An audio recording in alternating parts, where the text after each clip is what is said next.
Hello everyone, and thanks for joining me today. I'll be presenting on the Georgia Early Literacy Act, also known as House Bill 538. This legislation marks a transformative shift in how reading is taught in Georgia schools, with the goal of ensuring that every child becomes a confident, capable reader.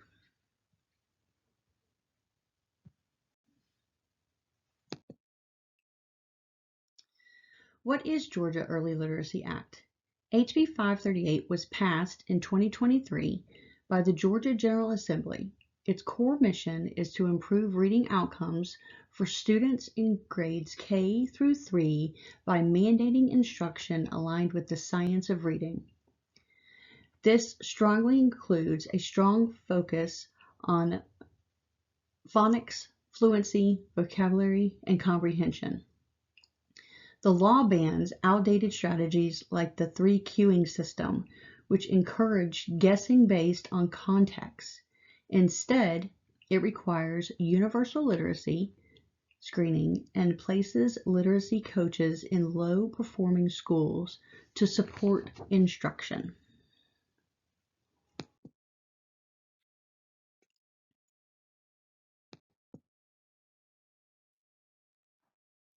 Some historical and current perspectives. Georgia has long faced challenges with early literacy. Traditional methods often emphasize memorization and guessing, which left many students behind. In recent years, states like Mississippi and Tennessee have seen major gains by embracing the science of reading. Georgia followed suit with HB 538.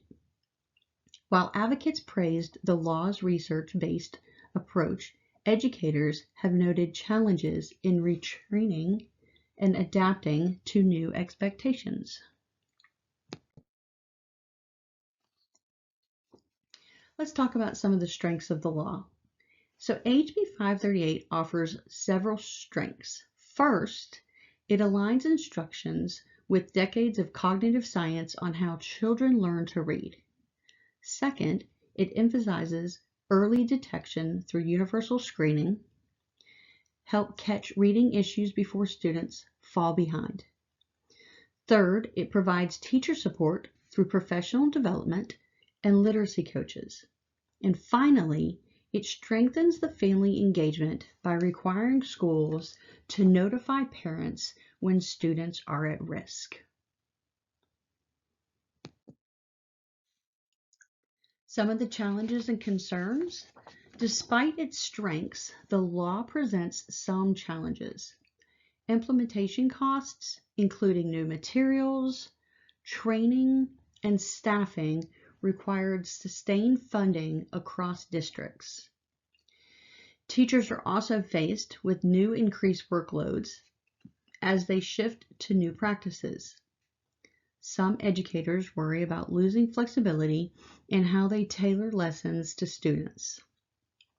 And like any major reform, changing long-standing habits take time, patience, and very strong leadership.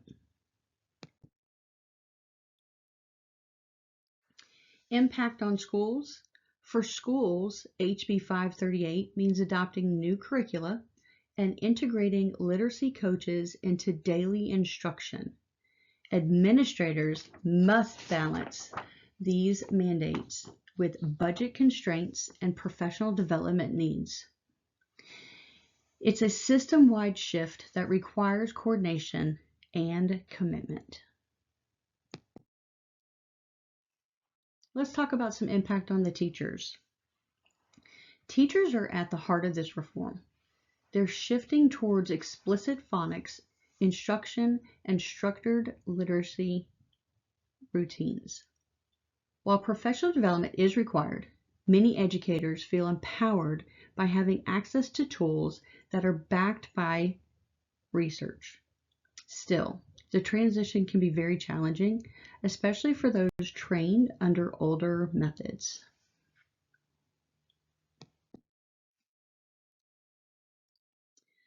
The impact on students. For students, the benefits are very clear.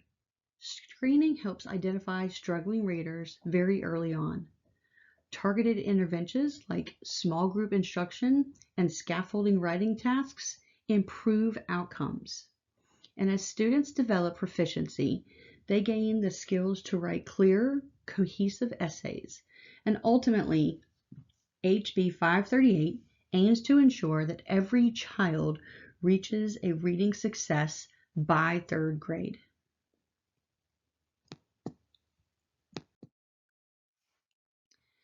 In closing, the Georgia Early Literacy Act reshapes how reading is taught in our schools by combining that evidence-based practices, teacher support, and early intervention. HB 538 sets a bold vision for literacy in Georgia, and the goal is simple but very, very powerful, that every child becomes a confident, capable reader.